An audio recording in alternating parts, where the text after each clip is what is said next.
He also rewards them by giving them the opportunities of leaving Hell's Kitchen and by having the opportunities of them enjoying outside, like skydiving, like I said before, or enjoying like a five-star restaurant or anything kind of fancy, like living the millionaire lifestyle.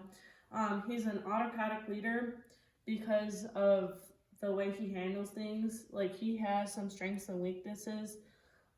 Like one strength could be that he knows his chain of command, so he gets things done, and everyone knows that he's the biggest authority. And the weakness is that this type of leadership can cause trust issues, um, and basically can lower everyone's self identity and self image and motivation, and we need that motivation there.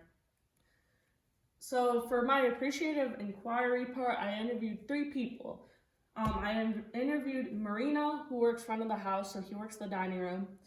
Andy, which is his sous chef, like I explained earlier, and James, which is his other sous chef. All 3 of them have had positive experiences overall. They're very compassionate for everything that they do, and Ramsay makes the environment a very compassionate restaurant and organization. They have learned a lot of things from Gordon Ramsay that have made them into the chef that they are now. So for the recommendations, as a consultant, I would recommend that this organization changes the type of leadership style.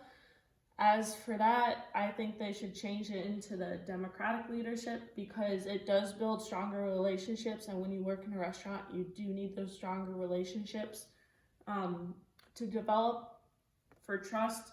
And we need to make sure that the chefs feel appreciated because their thoughts and their opinions and their voice matters the most. They need to know that they're welcome and that everything that they do is very appreciated because they have worked really hard to be at this point. I did include a quote. It's from an article that is in my paper that I have to hand in. This is the quote. "This is not only increase employee satisfaction by participating employees or coworkers in what's going on, but it also assists to formulate employees' abilities. Coworkers and team managers find and assure of their own luck, such as the promotion raises of their status they deserve, and so employees are motivated to work hard more than just financial rewards." So because of this, the key is to get motivated and dedicated and committed chefs and employees, because then they could find out who they really are as a person. The next recommendation is communication. We need to have better communication because if you have better communication, that means things will get done in a timely fashion. That also means that if anyone needs any help, they don't struggle with it by themselves. They struggle as a team and they figure things out together. A stable environment is the one other key because of the fact that every restaurant needs to be having a stable environment so things get done. And by having a stable environment, you can work on motivation, you can work on the way things are handled, and just in general. And give equal opportunities that can benefit the chefs in the long run. I basically said this because when a chef or a team loses a challenge or a dinner service, they are forced to do chores or forced to do things in the kitchen that are negative, so they're forced with a punishment.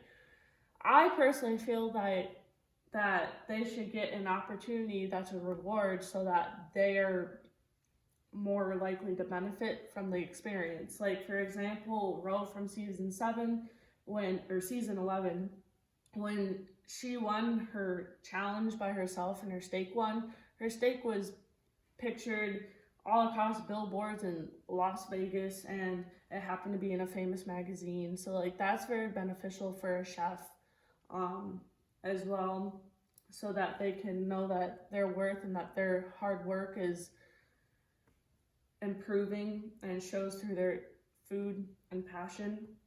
But those are the 4 recommendations I would recommend, just because of, yeah, it is a restaurant, but Ramsey does make it a stressful situation, and I feel like it shouldn't be a stressful situation. I mean, food should be made with passion, not with stress. But that is all I have for you today. Thank you for coming to my talk.